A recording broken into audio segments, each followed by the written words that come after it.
চকুপানী জন্তুৰ হওক বা মানুহৰ সেইটো তেতিয়াই বাহিৰলৈ ওলায় যেতিয়া হৃদয়ত বহুত দুখ থাকে।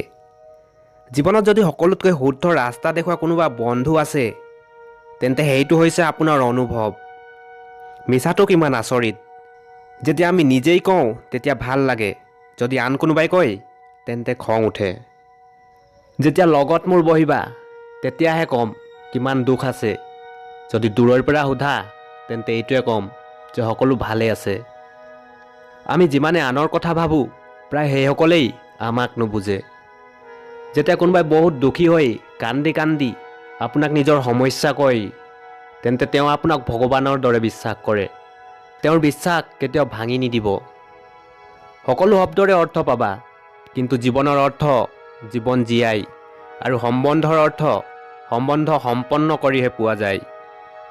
সংঘৰ্ষই আমাক ভাগৰায় কিন্তু ভিতৰৰ পৰা বহুত শক্তিশালী বনায়। মানুহে আপোন কৰি লয় আৰু এৰি যায়। আপোনৰ লগত সম্পৰ্ক ভাঙি আনৰ লগত সম্পৰ্ক গঢ়ি লয়। মইতো এডাল হুলো ভাঙি পোৱা নাই, নাজানো মানুহে কেনেকৈ সম্পৰ্ক ভাঙি যায়। মানুহে ভগৱানৰ পৰা হাজাৰ লাখ টকা বিচাৰে, কিন্তু মন্দিৰ গ'লে পকেটত কইনছ বিচাৰে। সম্পৰ্ক কেতিয়াও শেষ হৈ নাযায়, কথাত শেষ হৈ গ'লে চকুত থাকি যায়, আৰু চকুত শেষ হৈ গ'লে স্মৃতিত থাকি যায়।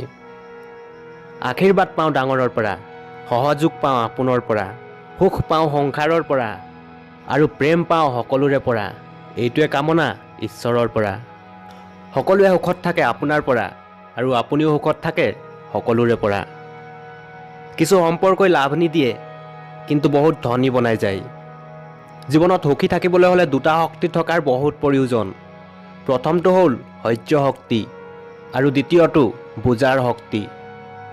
প্ৰায় মানুহে আজিকালি সম্পন্নই নকৰে, নহ'লে মানৱতাতকৈ ডাঙৰ কি সম্পৰ্ক আছে।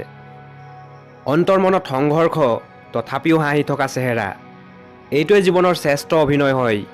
কেনেকৈ ফুলিব জীৱনৰ ফুল যেতিয়া বিচাৰি থাকিব ইজনে সিজনৰ ভুল। জীৱনত কিবা হেৰুৱাবলগীয়া হ'লে এই দুটা লাইন সদায় মনত ৰাখিব। যি হেৰুৱালোঁ তাৰ কোনো দুখ নাই, কিন্তু যিটো পাইছোঁ সেইটো আনতকৈ কম নহয়। ভ্ৰমে সদায় সম্পৰ্ক ভাঙি দিয়ে, আৰু প্ৰেমে অচিনাকিও বান্ধ খাই যায়। জীৱনৰ আটাইতকৈ সুন্দৰ মুহূৰ্ত কোনটো হয়? যেতিয়া আপোনাৰ পৰিয়ালে আপোনাক মিত্ৰ আৰু আপোনাৰ মিত্ৰই আপোনাক পৰিয়াল বুলি ভাবি লয়।